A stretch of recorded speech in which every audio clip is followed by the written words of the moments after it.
Hey grade 7s, this is variables and expressions. This is the lesson for 10.3 and we're going to take you through variables and expressions. Alright, so let's start off here. First of all, we need to know what a variable is, and we've probably discussed this before, but it's a letter that represents an unknown number. The thing to remember about this is it could be any letter. Most common letters in algebra that we're looking at are X and Y. Those are the two most common, predominantly in X. And when you see it in a textbook or something like it looks like this. It looks like a slightly different X than from multiplication, which is like that. It's kind of loopy. And we've got a lot of situations where we're going to be using variables. And it's primarily when we don't know a number or we're trying to represent a number. And so that term right there, represent, sorry about that, term is very, very important. We're representing, meaning that it's replacing or it's acting as. Algebraic expressions are basically the bread and butter of algebra. And it basically looks like something like this as an example. And it's a combination of numbers and variables. In grade 7, we're going to be solving with one variable, but as you get into upper grades, you'll have 2 variables, 3 variables, and a combination of numbers. So our first step is to actually be able to describe algebraic expressions. And so, like for example, 3 more than a number.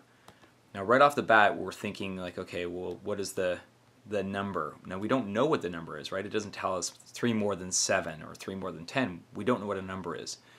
That is always going to be our variable. Whenever you see a number. 3 more than, we know that more is addition. So we can say 3 plus x. But there's another answer too, actually. Or I used n in this case. 3 plus n or n plus 3. Both of these would add up to 3 more than a number. So this is the first one we did, but this is also 3 more than a number. Here's the number, and there's 3 more. Both of them work. 7 times a number. So you think about, again, a number, that's what our variable is. We don't know. Let's put an n this time because we don't know what the number is.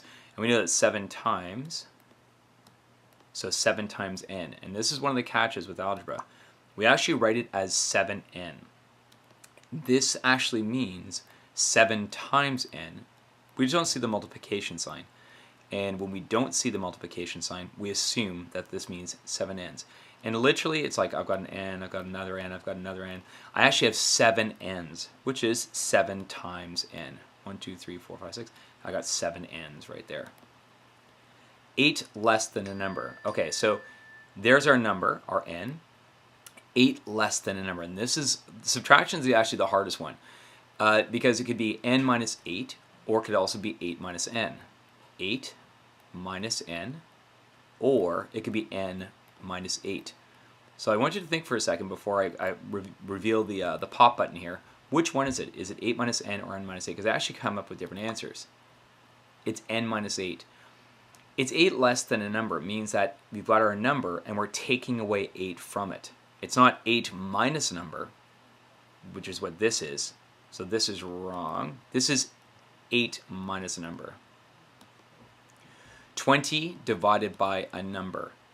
So divided by, we know what that means. There's a division sign. And we've got a number, divided by a number. So the by statement tells us the denominator. The first number then is just our numerator. So this is just 20 over n. Let's double check here, boom, just like that. Try this one. This is a little harder. We've got brackets. So remember what we've learned about BEDMAS. The brackets comes first. So you have to actually describe that first. So pause the video, try and figure it out. Here we go. 2 less than a number, then times 3. All right, so the most important word is right there, then. The reason why we have the then there is because it tells the person who's describing this, begin with the 2 less than a number, and then you multiply by 3. And if you just saw this writing right here, this is how you would represent it as an expression. You would go, okay, well, 2 less than a number, then times 3. I have to do the brackets first. We'll stop there, guys. All right.